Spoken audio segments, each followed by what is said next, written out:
coming here. Bit of background on Synthesize. We're here in Toronto, just not far around the corner. We've been converting 2D to 3D for over 5 years. We are basically in-house computer digital animation conversion studio for Simex-Iwerks Entertainment, which had a library of special venue 2K, 4K films that, in order to have a new life, were converted to 3D. Now we didn't just back into the 3D. We were producing in 3D. We were filming in 3D. We're making a digital animation in 3D for over 6-7 years before that. So we have a long history of 3D, and I think that really helped us get to the level we were at, because we knew what we wanted to achieve, because we had so much experience with native 3D. At the same time, the technical directors and the stereographers and the depth mappers we have are all full-blown animators, compositors, lighters, so they know a lot of their depth of knowledge is deep when it comes to advancing the methods and the techniques we can apply to conversion. We have a 4K pipeline. It's how we've always been because of the special venue nature of our where we came from. So we can handle any size imagery.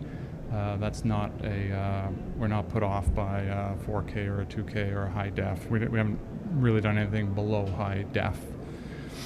So we recently worked on a piece that kind of is a great example for what we're going to talk about today. This was a piece that, as pretty typical, came in late. The client wanted it fast. It was a very high profile. So so when something like that happens, you've got to. It frames the decisions you make about how you're going to handle each shot. This is not a scene. This was a trailer, so it was rapid fire, average shot duration of about 3 seconds, 30 shots in 90 seconds. So again, that informs how you're going to tackle it. So these 5 categories I've kind of identified here are not exhaustive. These are the 5 categories that kind of applied to this project, this scenario. So you're talking, how would we, when we first sit down, we look at the piece, edit hadn't even been locked, they were dropping shots, they were adding shots. This is a client who had identified shots for their quote-unquote stereoscopic quality, their 3D quality. So they had been assessed for that. And in that case, they had done a fine job on identifying shots that were going to get across what they wanted to get across, but all 2D shots. So we, when you have a limited amount of time, a little bit amount of budget, where are you going to get the biggest payoffs for the shots? So you're going to be looking for shots that are going to be relatively straightforward to convert, few number of objects on screen, maybe not a lot of motion, or ones that have you can apply a technique where you get a big payoff for not a lot of time investment. We call those cheats. Nightmares are those shots you look at them and you go, man, I wish they hadn't picked this one because it's tough, but then you may end up being able to apply a technique, and you know you can't spend the time. It may deserve in maybe a conventional rotoscoping depth mapping pipeline, but you come up with something that yields you good results.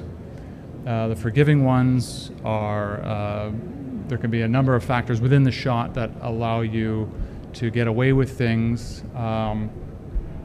But this is one that, again, at first glance, it's looking challenging, but you're kind of given a way out. The underachievers are those shots that, as a conversion studio, you would probably avoid or wouldn't select because there's a property to this shot that is just too challenging, or it's gonna not allow you to get as much out of the shot as you'd really like to get. And then the money shots kind of speaks for themselves. Those are the ones where everything kind of they've got a 3D quality to them in 2D. They're well lit, their composition, and you can kind of embellish it. So you're going to put the time. They may not be easy, but they're going to have the biggest payoff. So you actually invest. So kind of the format I'm going to show you. We're going to kind of loop through 3 times the shots as they came to us in 2D. And then I'm going to speak to what stood out, or what we saw and what we look for, and they're kind of chosen. So we'll kind of go through them in sheets. So the first one is called The Forest. This is a dolly of some sort track. The client wanted it slowed down. So there was also the dimensionalization element. There was a time remapping issue. So, but this is one because there's no on-screen action. There's no, and it's a linear side movement. This is kind of the classic. This is a candidate for the classic dimensionalization cheat, which is a frame offset. That is, you take one, you feed the left and the right eye stream the exact same frame, but you're offset in time 1, 2, 3 frames, depending on the speed, and you're instantly given quite a good stereo image. If you can go to the slide. So this is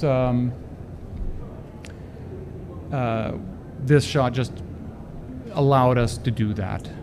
There was 2 out of the 30 shots they picked that we could employ this technique. So this has no rotoscoping, no depth mapping. It's simply, I think they ended up with a 3-frame offset because you're not being fed to both eyes the exact same frame, but because there's no motion on screen, even the mist hanging in the forest is static. You don't get any of the artifacts that can be introduced during a typical conversion, like the typical poor conversion, like layering or that cardboard cutout effect they typically use to describe what happens when you've got the edges of the layers are not very well integrated to the ones in front or behind. This technique can be, you can overdo it in a way by going with too large an offset. You can create a miniaturization of the subject. Not all shots will be subjected to that, but this one wasn't. You can also, if you go the wrong way, if you offset one way or the other, you end up inverting your eyes, which can be, or just it's just wrong. It's just like you get the left and right channel. So we'll run the converted clip so you can see how it all turned out.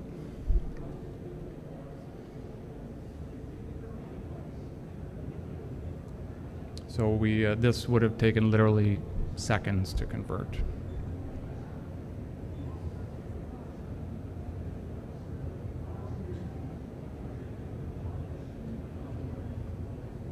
And if every shot was like this, we would make a lot of money. But unfortunately, they're not, or fortunately, because then everybody could do it.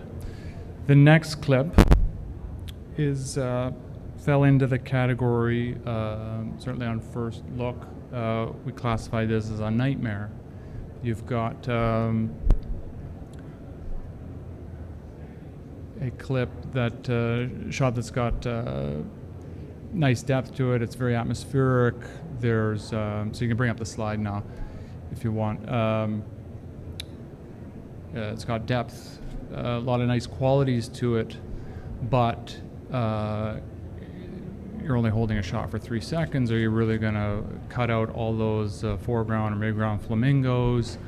The payoff for that and the labor for that wouldn't work. So you're going to be looking to exploit some other techniques because it's just too labor intensive. So this one was an issue where a couple novel techniques on edge detection, sharpening detection, object detection, where you can begin creating some layers. So I don't think there was there was no individual like hero subjects cut out and rotoed and depth mapped. This was all other novel techniques that were used. So we can play the conversion.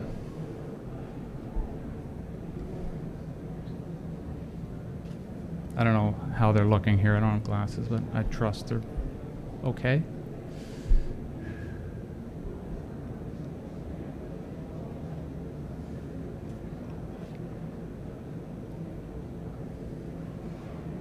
The nice thing about conversion as well is this issue with the reflection off the water. If you'd shot this native 3D, it would have been problematic. That would have been where you would have had to pay the most attention, because that reflection can be real problematic when it's different in each eye. But with a conversion, that's less.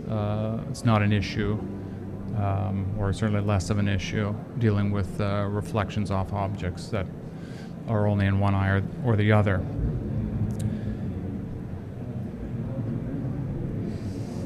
This is called thermal, and again, you can understand why the client picked it. It's got nice levels of depth, moving into the background, all the way to basically infinity with the sun there. But these clouds are these wisps. The smoke from the venting looks to be very challenging. So, but one of the big artifacts when you do a roto, and then you have to clean it up, is that cleaning, and the first pass of the clean, the first pass of that gap fill, where you've offset things and introduced black. There's no image there. Cloning tools or whatever technique you're using to fill that in, that's going to create a kind of a halo of shimmer. Well, this is obviously the source of this smoke is heat. So in a way, that doesn't excuse you from doing a cleanup, but it you'll have some latitude there. Your cleanup is probably not going to have to be as diligent as it otherwise may be. And so this is one where the subject matter of the shot actually helped us with delivering the shot, because the edges of the smoke are amorphous and moving against a hard background. So there were still depth maps pulled on the smoke to give it some volume. But at the same time, you're giving it. At the same time, the audience is only seeing these shots for 3 seconds. They're not looping them. They're not going back. So again, you have some latitude there. So that would go into the planning of a conversion. So is basically how long is the audience going to be exposed to the shot. So we can play the conversion.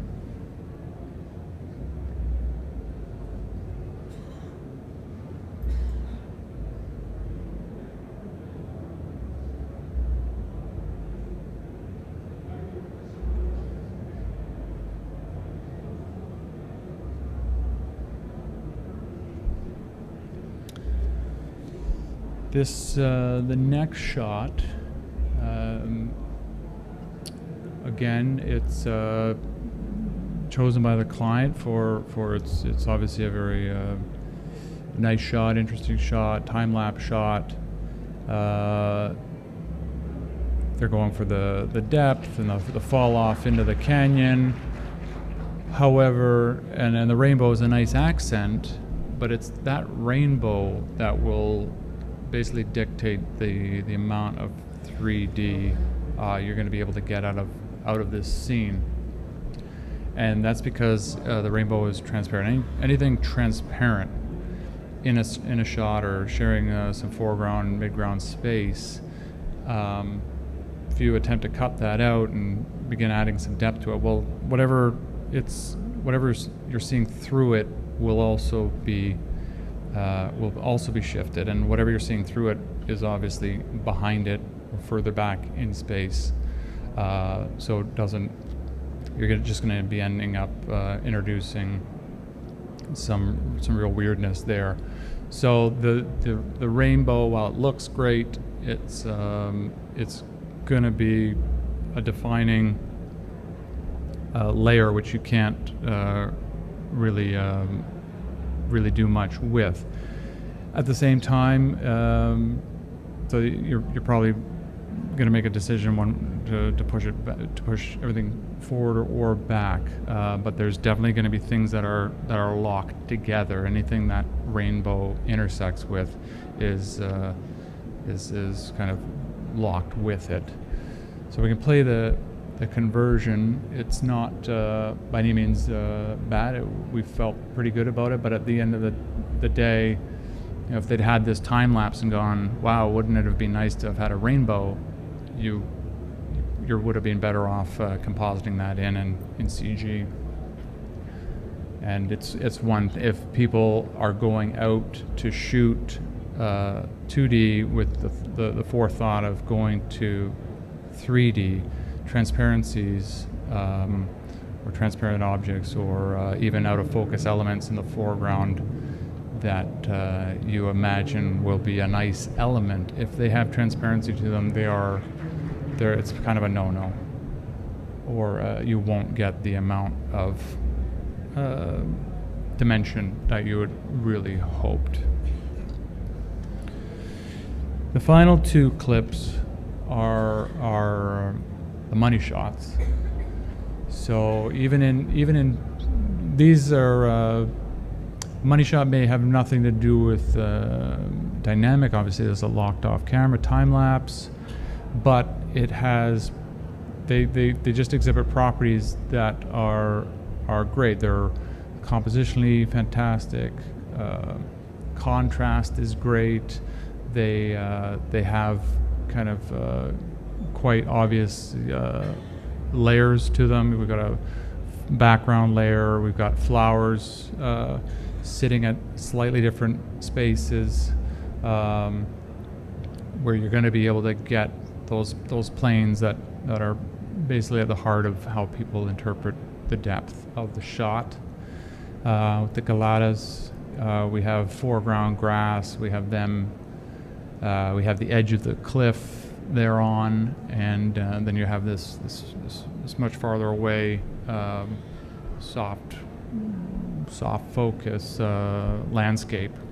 So you've got these planes those are the types of things we would that come to mind when we're assessing where are we gonna put the time and effort, and how are we gonna deliver. There's also an expectation of, oh, this is 3D. Am I gonna see some 3D? So these forgiving elements, you first glance you're like, well, the fur on the Galatas, it's flying, it's in the wind, but at the same time, it's juxtaposed against that the hill, the wall of green behind it, which is fairly monochromatic shades and undiffused. So the technique to pull the Galata out from the background, again, whatever anomalies are introduced there, it'll be more forgiving because it's against a softer background. So again, that lends itself That's one of the criteria that would say, okay, this is a money shot because we're going to get good 3D out of it, but also it will have these properties. It'll have these forgiving properties, so it won't be a huge nightmare. There'll be a good payoff. So I think both clips will run in 3D, loop a couple times.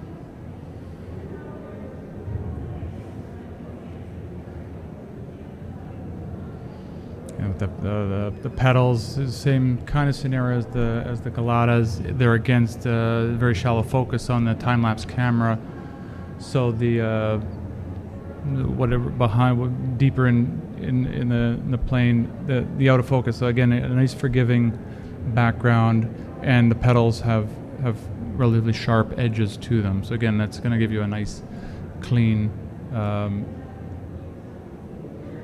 roto. And time lapse and macro photography, slow motion are kind of they go hand in hand with 3D. You only have to have seen the opening and closing scenes of Jackass 3 to know what I'm talking about.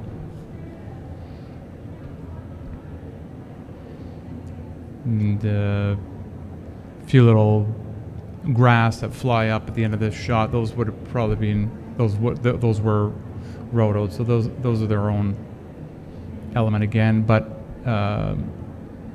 fairly straightforward to extract those from the background because of that diffuse nature of the background, and there's a chroma difference there. So those are the examples. I don't have the whole trailer. We didn't assemble the trailer, so it went back to the client unassembled by us, and they were doing a final color correct and maybe some convergence tweaks shot to shot, because we didn't precisely know the order, but they may have rearranged them. But it has screened and supposedly got a great reception. Enchanted Kingdom 3D, yeah.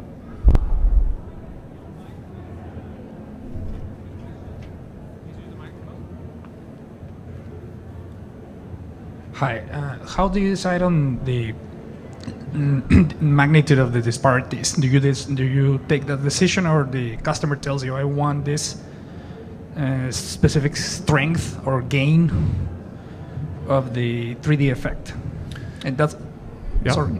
And the other question is, it sounds like there's a lot of manual work here. If you have transitions and all these scenes that you show, is there an automatic way of dealing with the different cases, or you are running algorithms on each case separately? Sorry about asking two questions. Sure, no problem.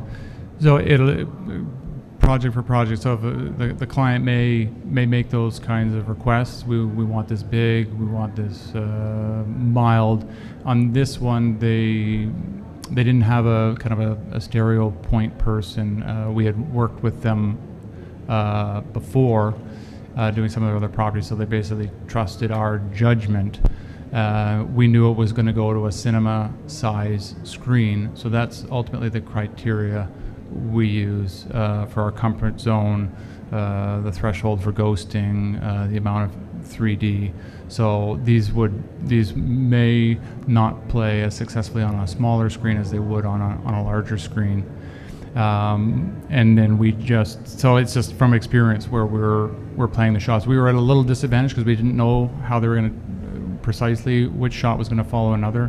Now in conversion, and actually the shots, they had a few close-ups of creatures' faces where we could get some off-screen moments with those, and those did play back to back. So anything that was so-called strong 3D, they kind of stayed there, so you weren't jumping around. But even between the biggest and the smallest, there wasn't a huge shift.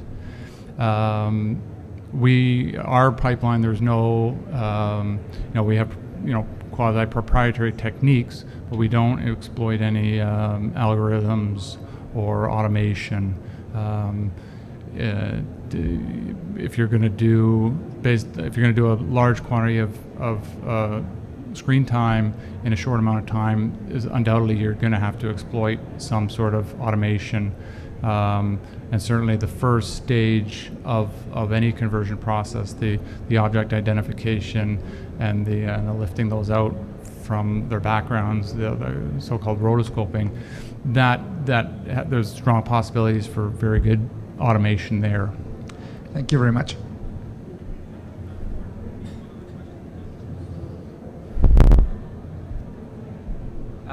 Thanks. So I thought that was great. I really like the way you broke down the different kinds of shots in terms of the economics and the importance and so forth, and the difficulty. So I had a couple of questions. For example, with the rainbow, that I could imagine the client might have come back and said, no, we really want that to be correct.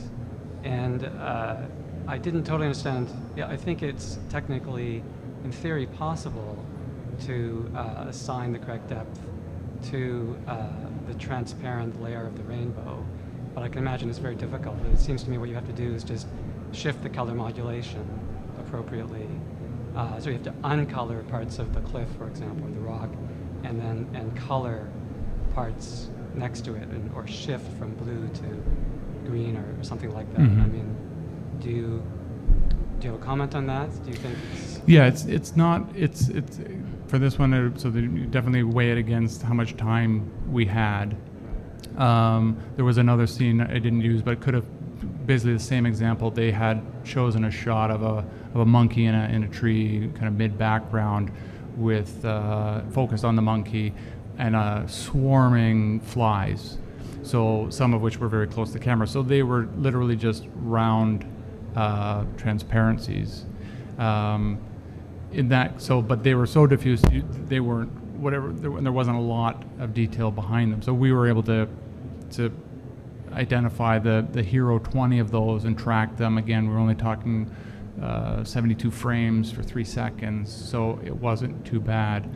But the rainbow, you can imagine if that was a day shot and there was a rainbow and you had crisp edges of the two cliff faces on either side that you could see through the rainbow, and you wanted to bring the rainbow into the foreground, you're going to have whatever portions of the cliff that you can see through the rainbow also shifting. It would be quite difficult to, not impossible, but quite laborious to go in there and clean all that up. But I'm certainly open to any novel techniques for dealing with transparencies, for sure. So I have several questions. I'll just ask one more for now. So the flower example is very beautiful.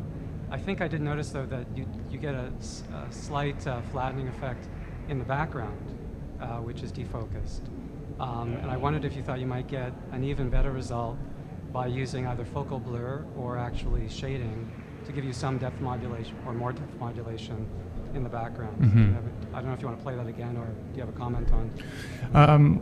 One thing I forgot to mention, probably in the introduction, is we're a studio prizer, so we never touch the client's material. So what we get, we give them back. So like you're saying, if we could introduce a focal... No, I'm saying actually use the focal blur information, because there's some depth modulation, so the degree of blur is actually changing in the background slightly. Yeah, the flower comes forward through the plane of focus and gets softer. Flowers, even the foliage behind the flowers has depth modulation, so the focal blur is actually changing a little bit there. But also the shading is giving you things that are further back are a bit darker, and so you could get some of that foliage depth. Yeah, the same maybe apply the technique that was exploited on the flamingos, which was a sharpness based technique where we could identify what the things that are in most focus go away, and the stuff that's more out of focus stays. So I'll throw that out. I'll throw that back to them.